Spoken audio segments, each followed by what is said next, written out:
Ready. Play.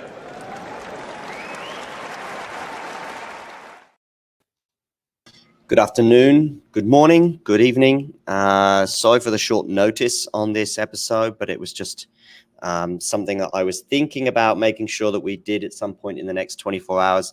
I didn't feel as though there was much urgency on it, in that I didn't mind if it was Tuesday, but I wanted it to be today or tomorrow, and I wanted it also to be before the draw and blah, blah, blah. Anyway, nobody cares about that. But maybe what people do care about is some news that just emerged in the last hour, Damien, regarding Alexander Zverev and being elected to the ATP Players Council, right? Yeah, Alexander Zverev is definitely a name that will pop up in this episode quite a lot when it comes to the power rankings, when it comes to the United Cup, if we're talking about it as well. But I have to say that if some people who are currently, raging about it on Twitter, I don't really see where the ATP is to blame here. It's a voting which is conducted by other players. So like the other players are to blame. If there was any player so far that really ever spoke out against Zverev and the whole criminal case, the domestic violence case, I don't think we've had a situation like this. Like we've had some recent feuds between Zverev and Medvedev, Zverev Tsitsipas, but they were always on a personal level. Zverev Tsitsipas with the bathroom break, Zverev Medvedev with the whole thing, like when it comes to the friendship and whether they are friends. But actually, Ben is very right here in the second sentence, that the only conclusion is that his peers in the locker room don't care. That's really the only takeaway from this. The ATP, I know that when they saw who was voted, they were probably like, oh my goodness, now we have to announce him. And the social media backlash is going to be there. And it will be. But certainly I totally understand that basically the only thing here is that the other players voted for him. So be angry at the players this time around is my opinion. If you think that Zverev shouldn't be on the players' council, I personally the players voted. So what my opinion really has to do with it? No, nothing. I guess if there is one criticism, and this has all come upon me at least quite quickly, so I haven't heard all the arguments and haven't come to a definite conclusion. But perhaps if there is a criticism of the ATP, it's that they don't have something in place that prevents people perhaps from, here's something, okay? It's a bit of a tangent, but bear with me on this. I think that that to be a prime minister or president, you should have qualifications.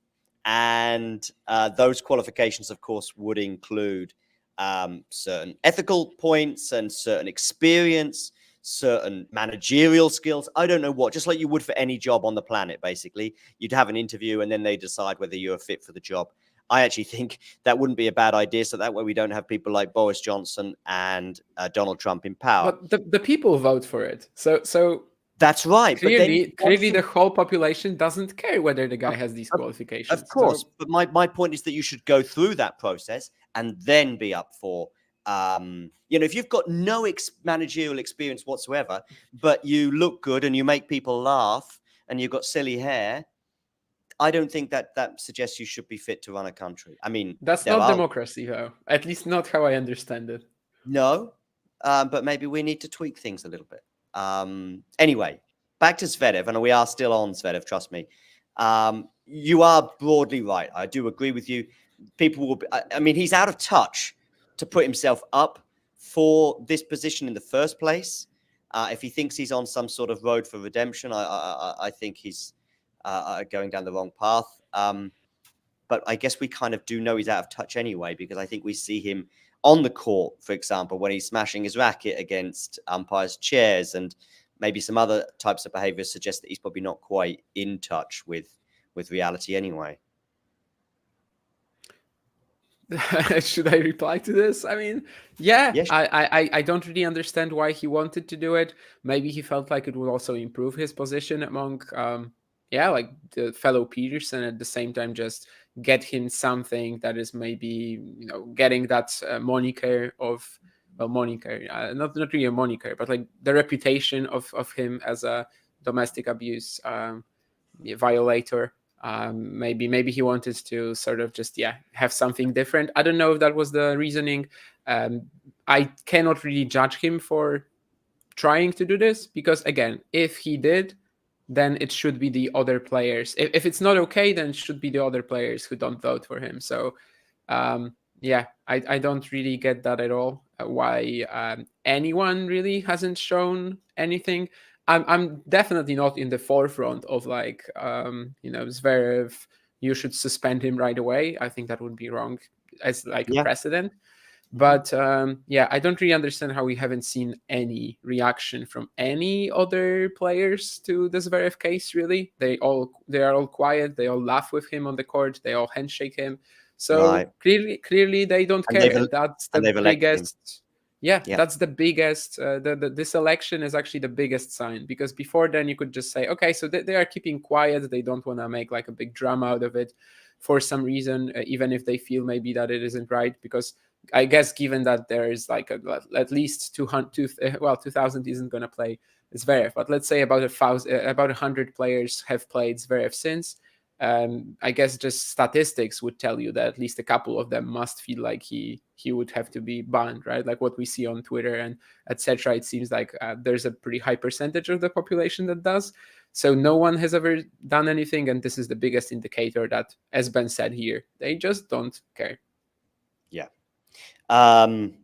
My viewpoint, which I have shared from time to time on Zverev as a whole, not necessarily today's news, is basically that I do see an innocent till proven guilty scenario, and that's I think it's a very dangerous, slippery slope when we start presuming guilt for people, and then we are slipping into the territory of all these other countries around the world that the West demonizes. So, and perhaps rightly so, because I think if you can just, as you said before we went live, if you can just accuse someone of something and get them out of the way, because that's what would happen. You're trying to make the ATP Tour finals, and you just want to remove someone from your path. Well, just make up a spurious claim. So I think that's also dangerous. I don't get involved because it's something I just don't know about. So I'm not one of the people that are on Twitter that are, that will make certain accusations against Zverev that until now haven't been proven guilty. Do I particularly like him? No. Is he my favorite player? No. Do I want him to lose? Probably more often than not. Yes. But those are all for tennis and personality reasons. When I see him whacking the umpire's, chair, for example, and some of those other things. And him putting himself up for the Players' Council is another sort of black mark. That's the main, the other main thing. I don't know what on earth he was thinking, but there we go. Any final words on it before we move on, Damien? Yeah, I don't think so. Like, as you know, it's not really a topic that I also want to. Well, we can talk about it here, but I'm not going to tweet about it, for example. I don't want to get into that discussion, mostly because I just prefer to talk about the tennis, and I don't really want to get involved in that whole thing. Let's talk about the tennis then, shall we? And let's talk about some good news, I think. Many of us will regard it as good news. As I don't think there's too many Grigor Dimitrov haters out there. And if they are, I'd be curious as to why. Of course, he's ended a 6-year drought. I saw it put in week terms as well. I think it was over 2,000. Someone out there can do the maths for me if they want. And yeah, what did 300 around, must be like 300 and something. 2,000. That's days then. That's days then. Okay. Oh yeah, days. Yeah. Yeah, I was confused for a moment, but yeah, that makes sense. Yeah, that's why I don't do it. So anyway, Grigor has got over that title drought, as also shared in the. Whoops. I guess John has been kicked out of the stream for some reason. They banned him for this Zverev hate. But yeah, anyway, I will talk about Grigor Dimitrov until he's back, I suppose. So Grigor, as John just told you, has ended a 6-year title drought. Last year, it was a 5-year one. when it comes to the finals, because Grigor had that 2017 ATP Finals title. Of course, that was his like biggest moment on the ATP Tour. He gets to world number 3. Never would have guessed that it would take him this long. He also made the final in 2018 Rotterdam. He made the Australian Open quarters that year, right after these NITO ATP finals in 2017. So it was like he was right back there, you know? He was straight up just after a couple of months, he was still there. And then for some reason, 5 years without a final, now 6 years without a title. Indeed, it will be hard to find someone who doesn't like Grigor Dimitrov. And that also makes for a very fun, this is the last time I mentioned this when, you know, this whole player council thing, but it's also pretty funny when you have Zverev and Dimitrov. You know, Dimitrov is like universally loved by his peers, by the fans, by everyone. And Zverev, who at least among the fans, at least the hardcore ones, has probably the worst reputation on the tour.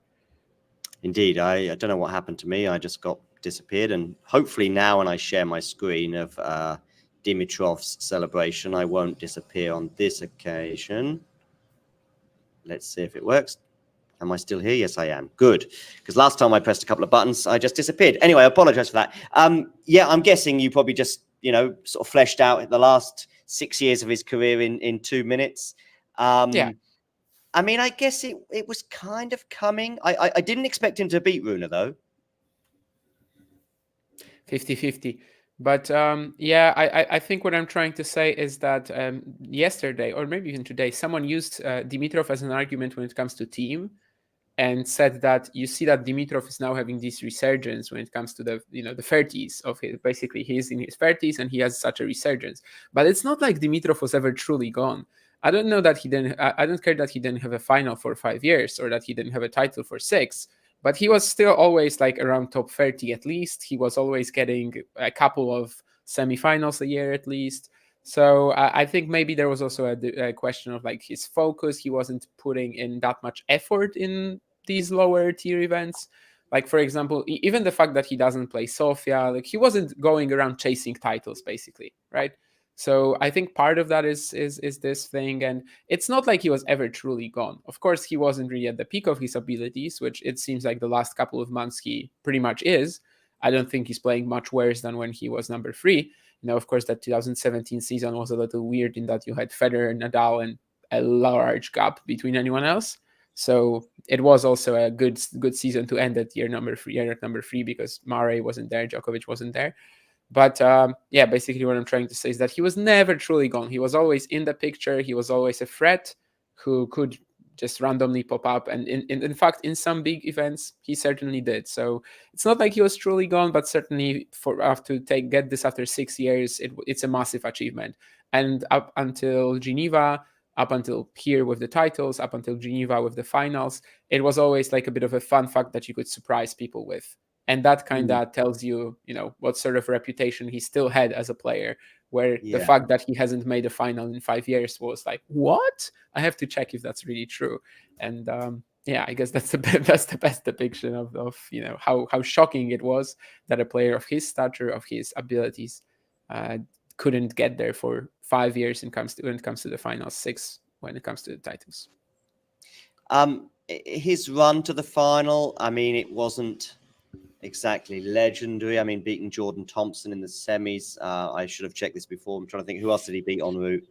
Rinky Hijikata, Daniel Altmaier, Andy Murray, Jordan Thompson, and Holger Rune. Yeah, Andy Murray in the first round.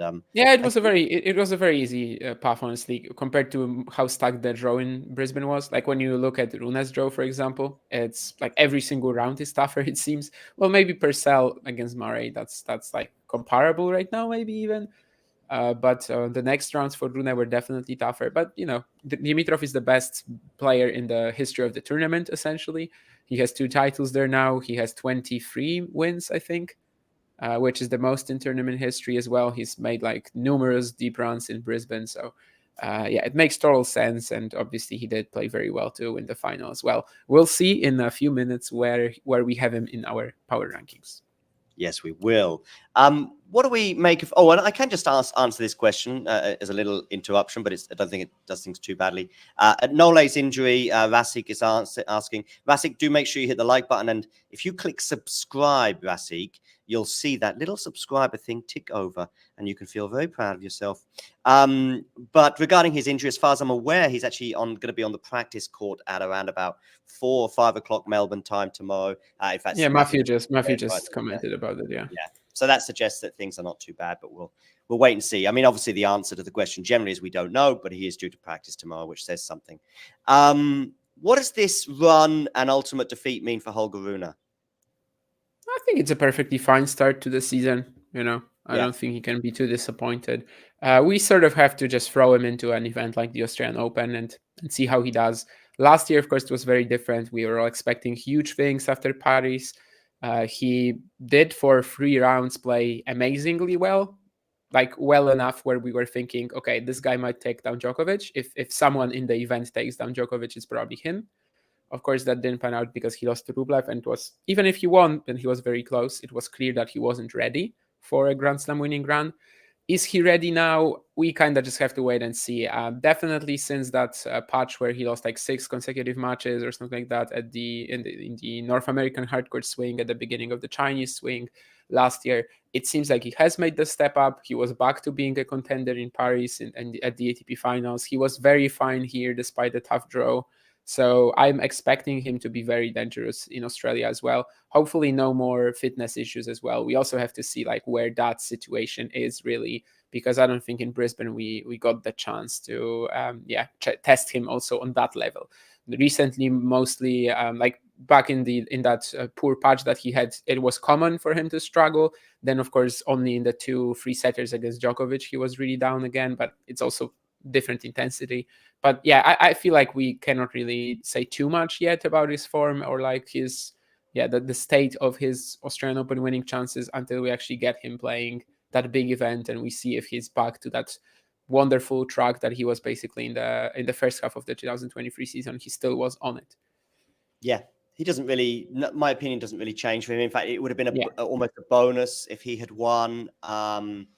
If he'd won, then it would be like, okay, that's nice to win your first title and to already equal the number of titles I think he won last. I think he just won the one last year in Munich. Yeah.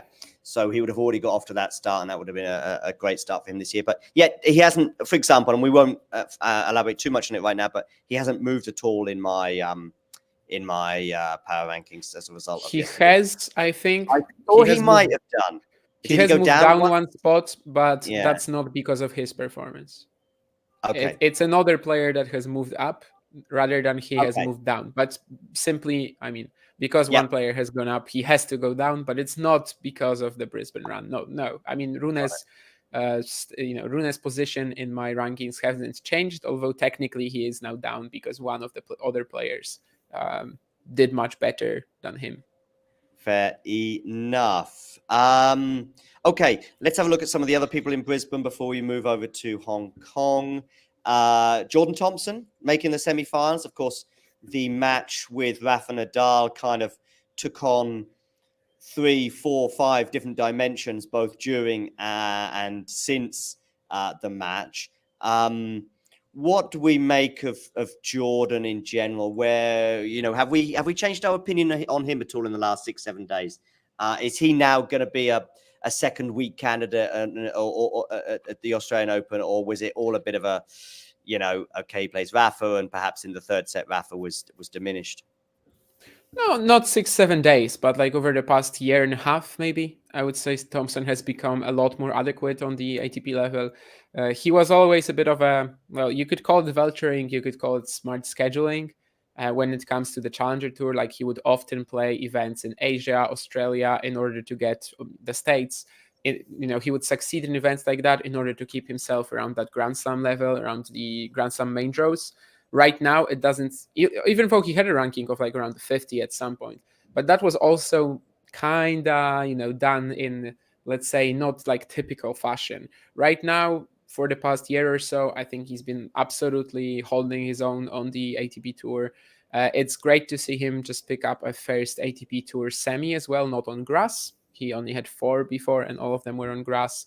So it's also definitely a huge step up for him. And yeah, I'm just expecting him to be a solid part of the tour. And like for the first time really in his career, I believe like he belongs here in the long run. Like he's not a guy who will just fall off in a second, but he actually will keep picking up wins. He will keep picking up decent runs, and it's limited. I mean, I'm not saying it isn't.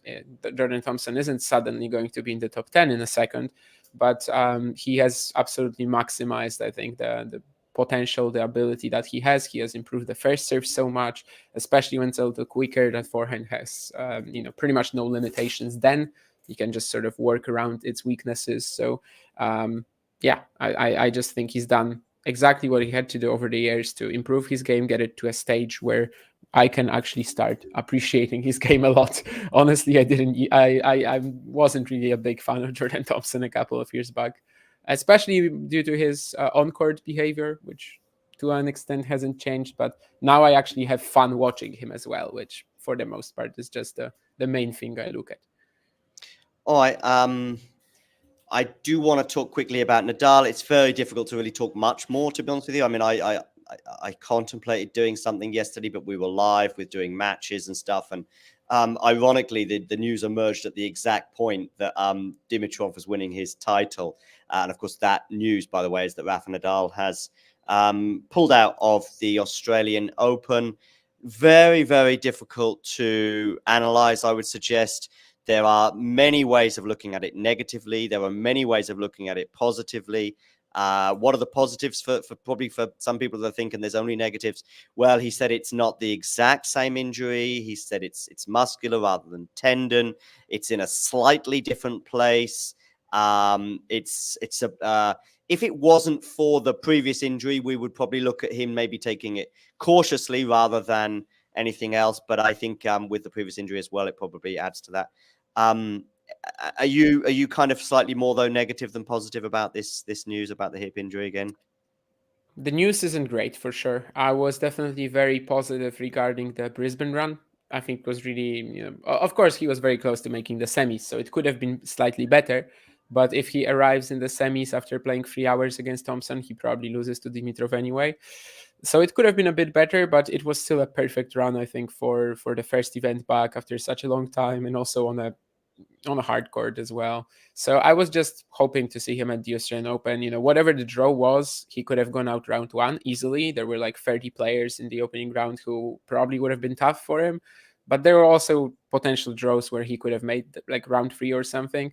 There's also the day off at the slams, which really helps. Sometimes older players actually are able to peak at the slams a little better, because even though it's best of 5, you still get the day off, and that might be actually better for you when you're like 39 or 38. We've been seeing that in recent years with some at least. But overall, yeah, it's just a little disappointing, but it gives him a lot of time to be prepared for the clay season. If it's his last season, then it's a big shame, of course, for the Australian Open that he won't show up there. And I don't think he will be retiring at the Australian Open, for example, next year. If he does play next year, then it's probably still going to be like Paris or Madrid or Barcelona or whatever. So yeah, I mean, the Australian Open will be hoping to host him again, and it all depends probably on the clay season, like what the next few years even, or what the next few months can be for Nadal. I think it will all depend on whether he's healthy for the clay season and whether he's competitive there at all. If of course is something that he has mentioned before, funnily enough, and he's dead right when doing so. If doesn't really exist, but the clay will hopefully be a little bit easier on the joints and the muscles, albeit that the rallies will be longer. But at least that pounding thing that I see on a hard court more than the other two surfaces won't impact as much. I mean, maybe that's the absolute extreme optimism. Anyway, listen, I do think we should move on, because this news has been probably talked about to the death. And if we were going to really do it in depth, we should have done it 24 hours ago, but I was sleeping. So Hong Kong, I think, really, because I do want to get on and move on to various other topics as well. Hong Kong, of course, Andrei Rublev winning the title. It also, by the way, of course, featured another player that has pulled out the Australian Open. There's slightly less shockwaves across the tennis world when Liam Brody announced that he would be pulling out. Stricker is also out as well. I'm just in updates of players out injured. Anyone else in the last few days pulled out on the men's side? Riley Opelka. Riley Opelka, yeah. So, Stricker, Nadal. Is that all? I think it might be all. And Liam Brody. Well, Liam Brody qualified. qualified. Liam Brody, that's qualifying. Yeah, I was just thinking of the main draw. From the qualifying, there's been a few, but I think from the main draw, that's actually all of them. From the qualifying, Brody in recent days, but otherwise, I also don't really think Alexis Galarneau maybe, but that's literally it. So it's not a huge, range of withdrawals. Let's say there were some early on, like Muteo Rodionov, but that was also qualifying. But anyway, Liam Brody, I retweeted his withdrawal post, and I didn't retweet the Rafa one. So you clearly see which one is more important. But that's only because I follow Liam and I don't follow Rafa. But yeah, we were supposed to talk about Hong Kong, right? Or do you follow Novak? No. I follow like 5 players. I only really follow the players who do something on their account that's interesting. Like if there's a Rafa or Novak post that I should read, then it's going to be on my timeline anyway. Because people will be, retweeting it. People will be talking about it, like their withdrawal post. Whereas the players who actually do something with their accounts, like I don't know, Brody or Sumit Nagal, that's who I follow. And I also follow the guys who follow me because then I feel stupid if I don't. But anyway, Andrei Rublev, I just think he never got out of second gear now in Hong Kong, which is fine. That's something we've been talking about over the years. That he just has that stupidly high base level. Maybe it's sometimes hard for him to go above, but he doesn't really go below, and that's why I think there was never really a story involving Hong Kong this week when it comes to the winner. At least there was, of course, Yun Cheng Shang, who I think was the biggest one for sure when it comes to the whole event. But Rublev, we'll see where he lands in our power rankings in like a couple of minutes. Okay, let's we can always pivot back to Hong Kong and some other men's stories, but as we've got Bianca on board right now, I will begin though with you, Damien, before I come down to Bianca, because for those of you that don't know, she's put out into the YouTube sphere her power rankings. I did post it in the live chat at the beginning, but you can also revisit it after this show, but it'll also come up in the next few minutes. But I want to ask you, Damien, did Rublev change, for example? Was Rublev's win in Hong Kong influential at all in where you placed him in your list? No. I don't think anything really changed in my power rankings. He's still like it really depends what sort of criteria you have as well. Because if we're looking at potentially winning the event, I should probably have him a spot or 2 lower. But I decided to have form as like the more important thing.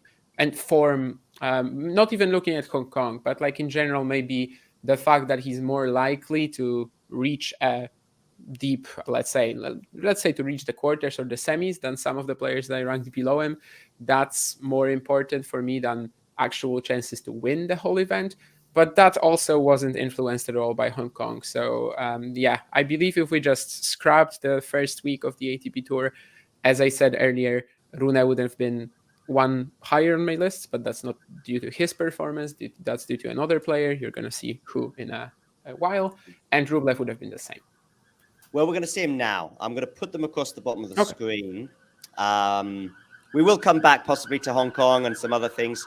Do you like the vibe thing I'm giving off with the police? Just to sort of add a bit of edge. I want to make an edge to the show, bring a bit of edginess to it, which is cool. I've got them zooming across the bottom of the screen, so hopefully you can all keep up at the back, including my 10, where Rublev does squeeze in. And I do think probably I did decide to put him in at 9 on my list as opposed to 10 or even not in it at all, just because he won a title this week. But I'd like to know as well from you, Bianca. Bianca's will be zooming across as well as Damien's now.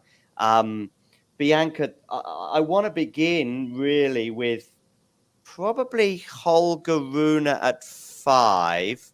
And 4, you have, tell me.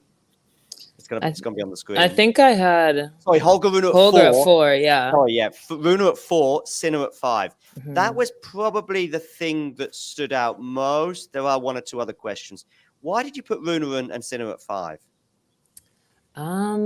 I feel like I think Holger Rune has maybe a bit more to give than Yannick Sinner. Not that Yannick's results, I feel like the end of last year were really amazing, and it's proved like the kind of player that he has been this whole time.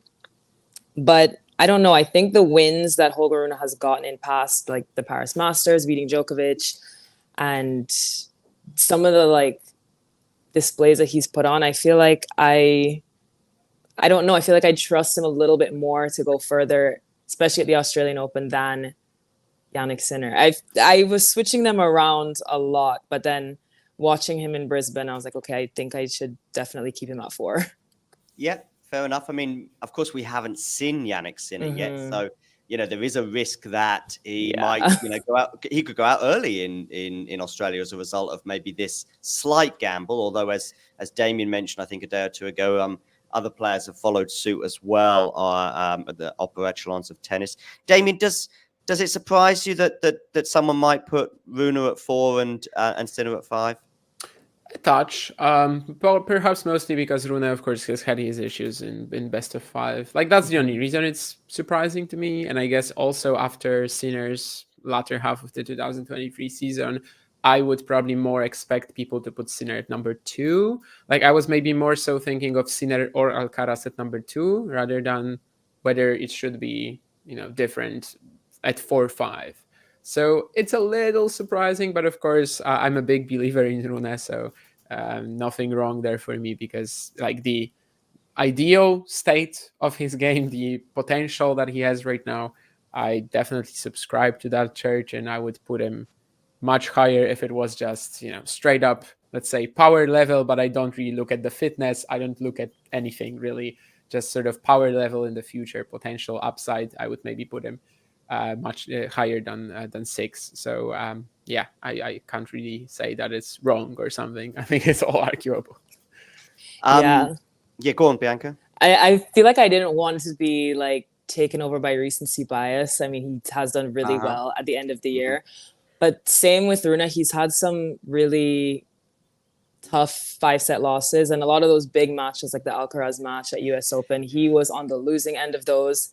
And then even losing the finals of the ATP finals, I feel like it was just a few of those moments where I was like, okay, maybe this is where I'll keep him at 5, because everyone, like Holger, Carlos, Daniil, everyone I rated above him in the list, in some of those moments, they were able to win, like in those big moment matches, which is why I think I kept him where he is. Even though I feel like he's really close behind all of them, it was difficult for like 5 between 3 where I was going to put everyone. Yeah, Sinner, of course, went out last year in the 4th round to Tsitsipas. The year before, he went out in the quarterfinals to Tsitsipas. Very different. He's getting closer, although you could argue that Tsitsipas is getting further away because it was 5 sets last year and straight sets the year before. That loss that Sinner had to Tsitsipas 2 years ago actually did shock me a little bit, both the level from Steph and also the level from Sinner too. And it sort of jolted me a little bit and made me sort of ignore Yannick for a little while. But we can't ignore him right now. I've got him at 3 on my list. For me, the list sort of fell into sort of 3 or 4 sections. Novak, obviously, at number 1, and I think you'd have to be pretty crazy or insanely biased not to have him at number 1. Then the next section was 2, 3, 4. And I'll be honest with you, there are arguments to put each one in different spots. I just want to see Damien's 2, 3, and 4. Actually, I can't remember it right now. Damien, what's your 2, 3, 4? Alcaraz, Sinner, Medvedev. Yeah, same as mine then. I've got Mario's on the screen right now. He's got Medvedev at 3, but I also found Jack's a little surprising because he had Medvedev at 2. We did speak about it. Oh, you had him at 2 as well? Yeah, that's what Bianca has. I think Mario is just kidding himself. Like, Mario just wants Sinner to win this, so he's putting him lower not to jinx him. That's my opinion. But so but both Jack and Bianca have Medvedev at 2. I guess that's sort of looking at a long-term reputation, both on a hard court and in Australia, right, Bianca? Yeah. I mean, you mentioned it in the video, I think, how many Grand Slam finals he's been in and how few he's won. And in Australia, you don't want to see a stretch Murray-esque in terms of losing finals. All of them against the big two as well, I guess, right? Like all of them against Nadal and Nadal Djokovic. twice and Djokovic twice, is it? Djokovic twice, Nadal twice. It's 4 Grand Slam final losses and 1 win. But of course, that 1 win did come against Novak. I don't know. I just Medvedev, Sinner seems to have turned a corner. Medvedev, Alcaraz, we know that. So for me, it's like Medvedev plays Djokovic. Who's the favorite and what are the odds? 70-30 probably. Medvedev plays Alcaraz. Who's the favorite? Alcaraz. Medvedev plays Sinner.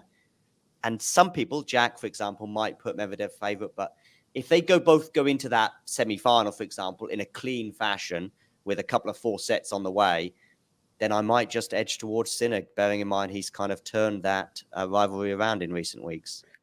Yeah, I honestly put Medvedev 4th because I just don't believe in him beating Djokovic. I have PTSD after the US Open final.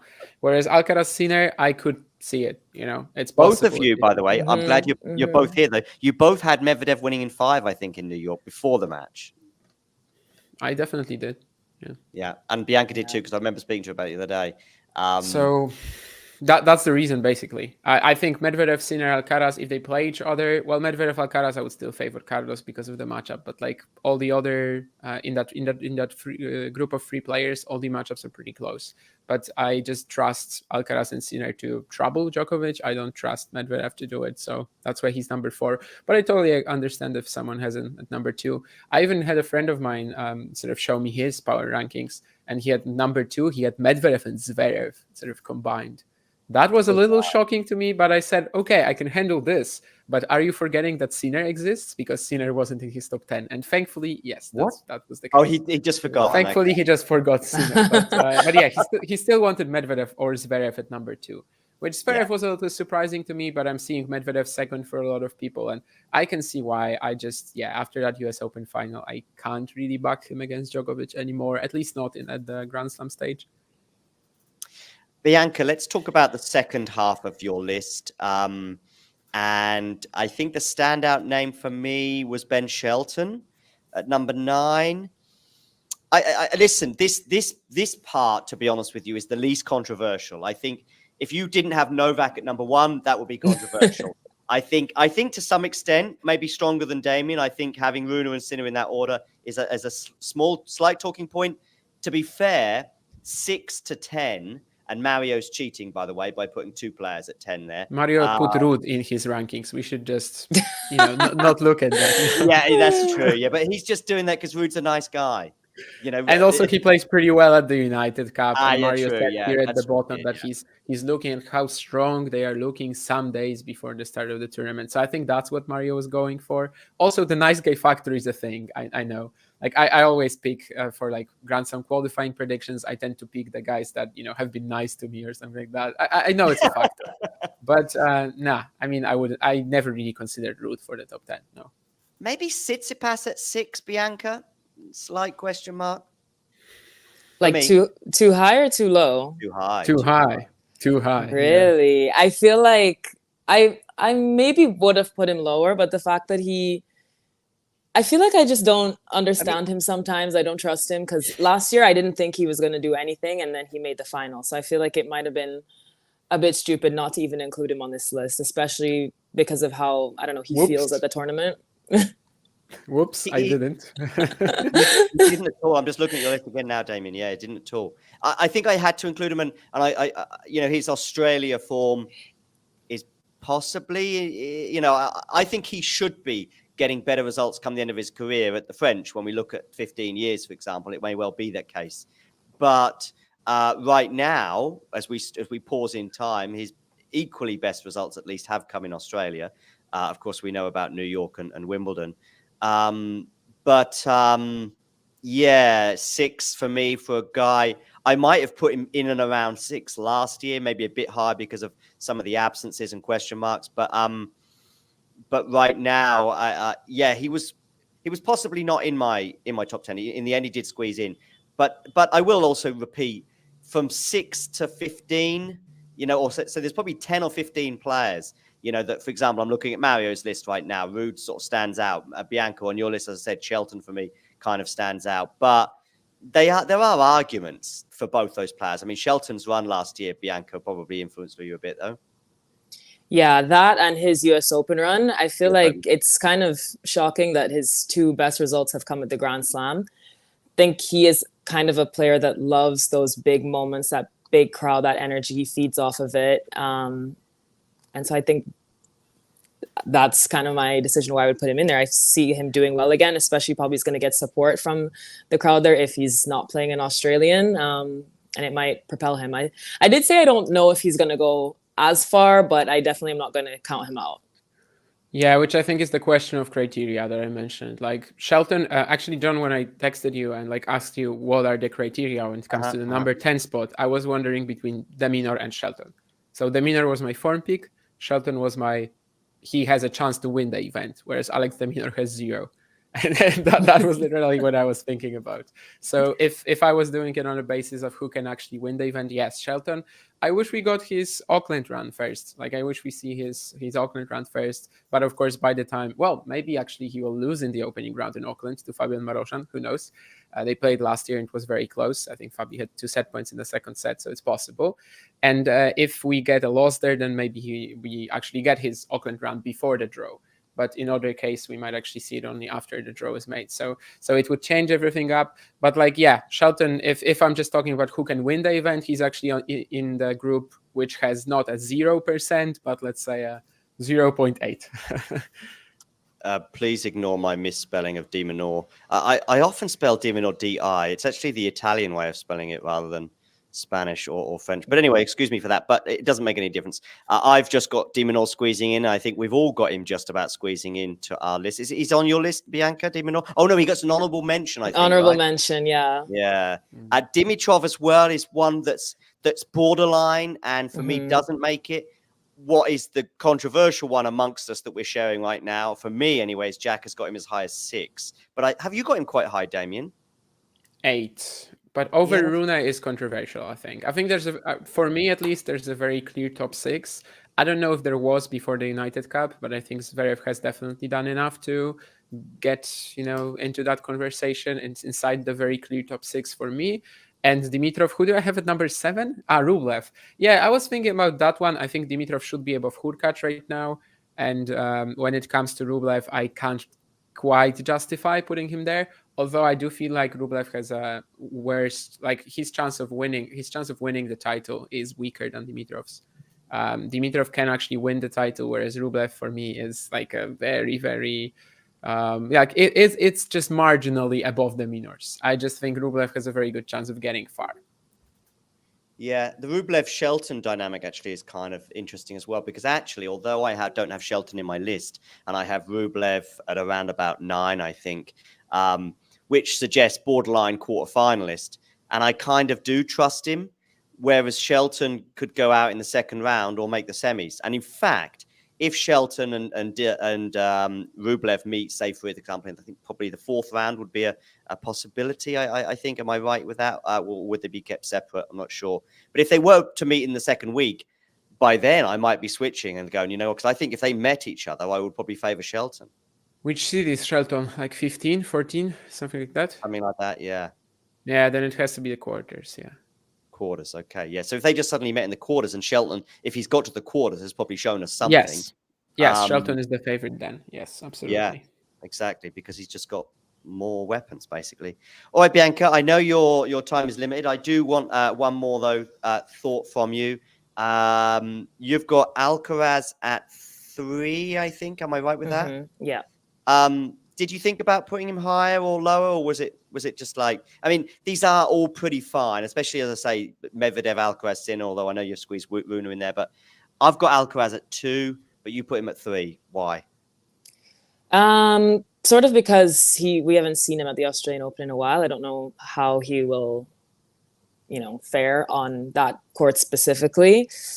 And yeah, that's basically why. And because Daniil has done better there. It was kind of a swish between the two of them for 2 and 3. But yeah, I don't know. Maybe I'll be completely wrong by the end of this tournament. We can throw my list away.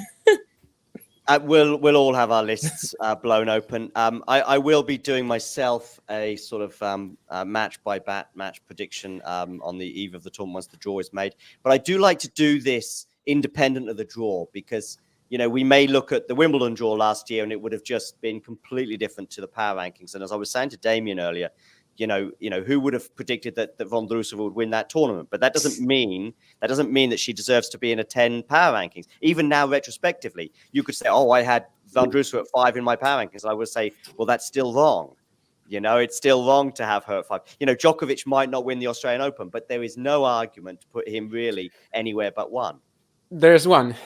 Wrist. Oh, the wrist. And if someone does it because of that, if he or she believes that this is very serious, yes. If there's any other argument for putting Djokovic number 2, number 3, no. Yeah, that's just BS. Jack, they're going on the Dimitrov. Again? Yeah, no, I'm joking. I mean, I've just heard it a lot in recent days that 2024 is the year of Grigor.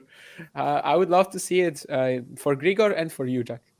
Let me tell you this, though. Jack has changed a little bit because about October, just before his Paris-Bercy run, he wasn't fully on board with this. Dimitrov has had a quietly good year. So I will, and it's out there in the YouTube sphere. He said it publicly. Of course, it's fair to change your mind, bearing in mind he's just won a 250, and he's also had a good run in Paris-Bercy. But I don't know if you've seen the video yet, Bianca. I mean, I've made a few little adjustments or little additions to your video. I don't know if you've seen it. No, I haven't watched it yet. You got it, because Dimitrov. I gotta watch it. Dimitrov gets a little moment, let's say. In the video. Okay. Now I have to go. Nothing from your video has changed as such, other than I think you did the classic one, which I do all the time, which is you get your numbers confused at one point. But I put a little note on that. I think there was 2 number 7s the great thing is, though, is even though you said number 7 at the beginning, you did correct it inadvertently. You corrected yourself at the end by going, "And he's my number 8." Yeah. So then I cut that and moved it to the front. Oh, well, thank you, because I didn't realize that. The only problem is the emphasis, the intonation or whatever the word is sounds wrong, because you go, "And he's my number 8." Whereas now it begins with, "And he's my number 8. It's Alexander Zverev." You'll hear it. And I've added a couple of little video clips in there too, which hopefully bring some fun to the occasion. Bianca, I really want to say big thanks both for joining us today, but also giving us these power rankings. They are immensely popular. They are immensely controversial because people get confused between the players that they like and the players that they think, and the players that they want and the players that they don't want. But the idea is to try and separate ourselves from that. Ghosty, for example, was in the live chat yesterday saying that Kenin would be his at number 10 on the women's side. And his argument was that she's won the Australian Open before and that the WTA sort of is crazy. And who would have? But that doesn't mean she deserves. She could go on and win the Australian Open, but it doesn't mean that he's justified by putting her at 10. And he didn't have Pegula in there because he doesn't like her. Did you have Trevisan in there? Well, I said that he should have Trevisan at number 1 for that exact reason. Yeah, Trevisan was 1 to 9, and then the rest can finish. Anyway, Bianca, big thanks for joining us today, and you can slide off into the Canadian sun if there is no sun right now. I'm in the front of my window, and it's just a gray scene outside. All right, big thanks, Bianca, and we'll speak to you soon. All right, thanks for having me. Cheers. All right, Damien, just you and I now, just for a few more minutes, I think. Did we miss anything, do you think, regarding Hong Kong? I just sort of moved away from that slightly because, of course, we started a bit later, and I did say to Bianca to start. Depends what you want to talk about, really. If we're talking about Australian Open contenders, no. If we're talking about Yoon Cheng Shang, yes. But yeah, I mean, no, that's exactly what I want to. That's the kind of thing I do want to talk about because I want to now leave. We've done the power rankings. I want to sort of leave Australian Open a bit to the later one in the week anyway, with the draw and some other things coming up, previews, and I'm sure happening. When is the Australian Open draw? Does anyone? I should probably know by now, but Thursday. Thursday, 3 p.m. local time, maybe. 3 p.m. local time. So what's that, like early hours of the morning, 4 or 5 in the morning for Poland? I don't know. I think it's 5 a.m. maybe, but I don't know. I'm guessing. Like I literally don't care. I know the Australian Open qualifying will start at midnight for me, but I think main draw play usually starts at 1 a.m. So it would make sense if it's 10 a.m. and 11 a.m. So 5 a.m. then. But I'll just be watching. I mean, and now that the first day of the Australian Open qualifying has been rained off completely, of course, we also won't get the qualifiers assigned until Friday. So, or maybe even later if there's more rain. So, yeah, it's going to be a bit of a mess with that as well. Tell me something about Sheng then from Hong Kong. I mean, it's just amazing for him to win 2 matches in a row, 7 hours on the court almost, and not struggle physically. Like last year, he had mono in the first half of the year. Then in the second half, that Chinese swing, where of course he got all the wild cards because he's 18, because he's from China, because he's, well, because he was the world number 1 in juniors. He's going to be 19, as we can see on the screen, in February. And yeah, he got all the wild cards, but against every player, he was looking competitive. But then in the third set, I think even like Mackie McDonald was carrying him off the court or something like that, wasn't it? I mean, it was done in like a jokey type of way, but still, like every single third free set match, he would struggle as hell. Whereas right now, he actually beats 2 good players in a row, both saving match points. He survives 7 hours almost on the court. He also is back the next day to beat Francis Tiafoe, whom he lost to quite easily twice last year in Washington, I think maybe, and the Australian Open, actually. Australian Open was one of his breakout runs as well in 2023, qualifying, making the second round. I do not right now remember who he beat in the opener, but maybe it was like Oscarote, but that's a bit of a guess. And yeah, basically, it's just huge for him to get there. I think he still has like such a unique package, has over the years sort of improved his ability to also use because he has a lot of natural pace. Like he does fall into the Asian stereotype a little bit, where he's a little lightweight and just has very good feel for the ball, but kind of doesn't have power. But he actually is very dynamic when it comes to his hitting. But previously, he would just be able to like unleash on a ball, just blast a shot when his footwork is right, when the timing is okay. He would just blast the ball and finish the point right away, or not, or miss. Whereas over time, he has sort of learned to actually also use that power to construct the rally. And yeah, I think right now it's just really a matter of health. And if he is going to be just in relatively good shape, I think he definitely could be fighting for the top 100 right now. It's a fun conversation still with Chinese tennis because, of course, for a while we had that whole like who's going to break the top 100 first between him, Yibinghu, and Zhizhen Zhang. Right now we can have the conversation of who has the most potential, who will end their careers with the highest career ranking. And I think there's no wrong answer. Absolutely. Like you could make the case for every single one of these 3, different reasoning for everyone. So it's a super fun conversation. And for Shank, it's just amazing to compete against great players and actually be okay physically by the end of the match, even if it goes 3 hours and a half, because that's something in 2023 he was clearly lacking. And yeah, that's really it. Of course, he also took a set of Rublev, then was struggling a little bit actually towards the end of that match, but well, the week was pretty intense. So now he gets a week off just before the Australian Open. He gets a major wildcard. It's the Asian wildcard, which right now is not a playoff anymore.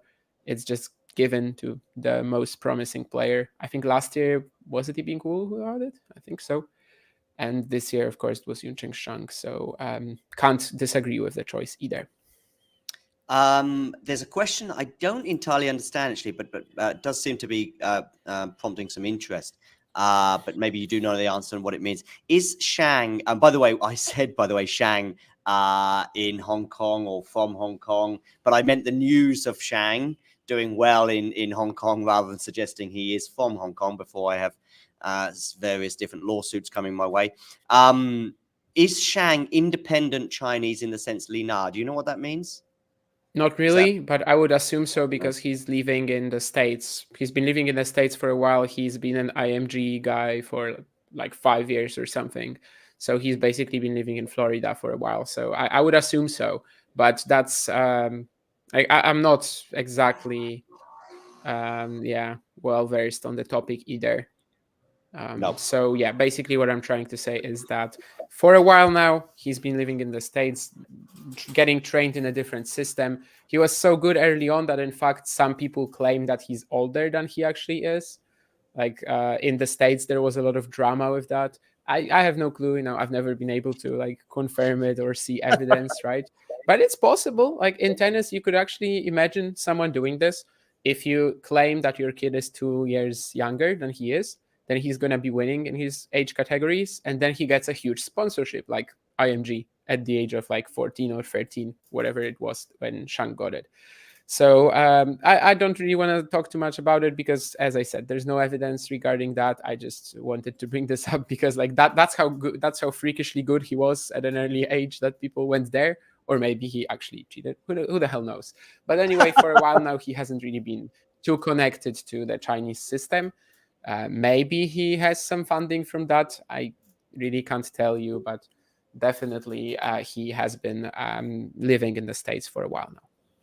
Okay.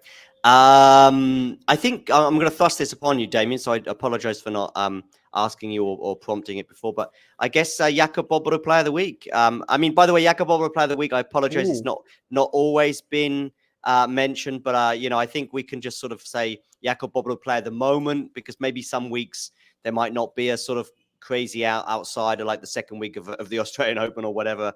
So I think sometimes we might have two. But I think, does he make sense then for a Jakub Bobro award, let's say? Oh, sure. Massive ATP Tour run. I think there were a number of other candidates as well, like Menchik. Who else was there? Kazos won a challenger title as well. I'm mostly looking at the younger guys, but I guess they make the biggest stories. But yeah, Yunqing Shang, sure. Fair enough. And I know Jakub also enjoyed watching him a lot. For now, the good thing about the Jakub Bobro Player of the Week award is that whenever we give it to a certain player, I remember, my conversations on the Challenger pod with Jakub about them, and Cool. I know what his opinion was as well. Whereas, of course, in some time there might be a moment when there are actually players that we couldn't discuss with each other. So, but Yunqing Shang and the whole Chinese, top three, that was definitely something where we had on our minds in a ton of episodes at some point. Shang maybe, well, especially when he won that maiden challenger title, but since then he has been a little more ATP Tour scheduled, I guess, ATP Tour oriented. But yeah, we'll see how that goes for him this year. But of course, if he can get results like this, then maybe he doesn't really need to. And right now you have a lot of incentive as well with the new round by round point distribution to play ATP Tour events instead of grinding challengers. Cool. I think we've done Brisbane now. We've done Hong Kong. We've done power rankings. We've done Nadal. We've done Zverev, ATP Players Council. Anything else? Hong Kong, Brisbane, or just men's tennis news? We've just ticked off some of the players. Unfortunately, they've had to pull out injured, as well as Rafa, as in Liam Brody and Stricker and Riley Opelka. Is there any other men's tennis news really regarding the last sort of few days that we've missed? I'm trying to understand who is Ashley referring to when she says young. Is it about Yunqing Shang or is it about anyone else? I think it might be. I mispronounced it, perhaps. I don't know. I might have said Sheng once rather than Shang. Like top 50 is a big goal. Let's do top 100 first. I think that's a little optimistic. If you're referring to Shang, because there were a lot of comments and I kind of got lost in that. Because she says that she saw Yang play in Nottingham as well. I think maybe Yunqing Shang could have played there. I'm pretty sure he played something on grass before Wimbledon. Well, he definitely played Wimbledon qualies, playing against Arnaldi in the opening round and losing, but it was a very good match. Well, anyway, never mind. Convinced of the potential to be top 50, but anyway, there we go. All right. As I say, I think we have probably done this to the death, unless there's any other news story that I'm missing. I mean, who was it? Dimitrov beating the semis. I know we mentioned Brisbane earlier, but Jordan Thompson. Oh yeah, Jordan Thompson. Who did Runa therefore beat in the semi? Roman Safiullin. Oh yeah, that was quite entertaining, but possibly because Runa was sort of getting very angry with himself and in his box in the second set. And Safiullin actually Yeah, I think that win over Shelton was notable. That was a noteworthy result because it was actually one that slipped by. And I just sort of saw the draw for maybe the quarters or the semis. And I was like, oh, there's no Ben Shelton there. What's going on? He's lost to Safiullin. Gotcha. So I think that one was if it wasn't for the Rafa news, that might have been. And I didn't watch it, but it was 3 sets, I know. But Safiullin has had quite a few notable results in the last 6 months. I mean, that's not really a notable result, I think. Like that's underestimating Safiullin. I'm not saying it's a shock, Damien. I don't I'm not going like, wow, that's changed. Yeah, I'm not really. I don't want to do this as like I'm disappointed in you or something. I just want to make it clear that this isn't a result like at all. Like Safiullin's Shelton, it's a 50-50 match. But it's another good result for him to add to the Alcaraz win at Paris-Bercy, to Zverev in Asia, to his run at Wimbledon, of course, and he's building up quite a healthy CV. Absolutely, yeah. The past 2 or 3 months, we've seen like the most sort of reliable version of Safiullin, where actually that peak game shows up in almost every match. Is it just sort of getting polished up with experience? We would hope so. And he's definitely a guy that no one will want to draw at the Australian Open. Does he actually get a seeding? Let me check that, because he was close. He was battling for it, but I don't think he did quite enough. Yeah, number 35 right now. So Safiullin will be unseeded indeed. And when we're looking at the unseeded players in Melbourne, I mean, you have to look at Safiullin and Fields, I think, as the 2 worst draws in the competition. Yeah, that's a pretty horrible round one. Whoever I think plays, even Novak, although Novak will win it, I think he just won't want it. That's for sure. All right, I think we should bring this to a close now, because honestly I can't think of any other big things that spring to mind. We'll probably finish the show and then something will come to me in the next 5 or 10 minutes. But I think there's no other tournaments, at least on the main tour, to talk about, and plenty of discussions to have about Australia, but we can save those for the next few days, particularly with the draw still to come. Do hit the like button and do subscribe to the channel if you haven't. And if you do so in the next couple of minutes, you'll get the pleasure of seeing that subscriber count tick over. Hi, Miles. We'll be seeing Miles. Oh, that's another thing I want to say. We've got WTA Weekly coming up in just over an hour. If my clock is right, and so on and so forth. Miles will be joining Nick for that. We might have Biola, but please don't tune in and be disappointed if Biola doesn't make it, because I know that there may be 1 or 2 technical reasons that might prevent her from joining. But if we don't have it tonight or today, we'll definitely have it at some point in the near future. But of course, they will be talking about Nick's power rankings, but also the last 7 days in tennis. So please join us for that. And if you're watching this retrospectively, please do get in the comment section below and have your thoughts on the last 7 days in men's tennis, but also the power rankings discussion that we had. That was a bit of a monologue, Damien.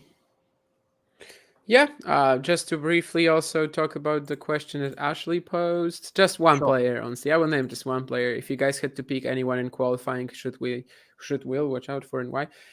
Basically, I think when I'm looking at the whole draw and sort of taking maybe not taking into consideration who they have to play in the qualifying first, but if we're talking about the guys there and like who could actually have a big run at the Australian Open, I think there's one clear answer, and that's Khamzat Medjedovic, the next gen finals champion. He might actually play Abdullah Shelbayh in a rematch from Jeddah in the second round. Then he could also have to beat Blocks or Svajda. He lost to Blocks in Antwerp qualifying. But if we're talking about like strictly power level of the guys in the qualies, I think there's a number of them, of course, who could win matches. We've got the insane round 1 between Nakashima and Menchik. Whoever qualifies from that one will be really strong in the main draw if they indeed pull it off, and they have a pretty easy draw outside of that. Of course, there's a number of other good players. Like we have another section where Goff and Diallo might be the third round. Kovacevic is there, and etc. But I think Medjedovic is the one clear answer if we're talking about a player who has the potential to actually win like a lot of matches in the main draw if he makes it. And he's also had success in Grand Slam qualifying already. He's qualified for Wimbledon. He's qualified for the French Open. Fair enough. Did I put a poll in this particular conversation regarding the Australian Open? I don't remember. Let me just have a quick look. I know I've got one for the women anyway, so do click on that link for that. I hope I put a poll up, but sometimes I forget. Let's see if I put a poll up. This is very slow, the internet, for some reason. Nope, I didn't put a poll up. Anyway, it doesn't matter. You can just get in the comment section below and tell me who you think is going to win the Australian Open. Okay, cool. Thanks, Damien. And we'll speak to each other very soon. And everybody else, you know the drill. If you enjoyed this video, make sure you hit that like button. Don't forget to subscribe and click that notification bell so you don't miss out on all things tennis.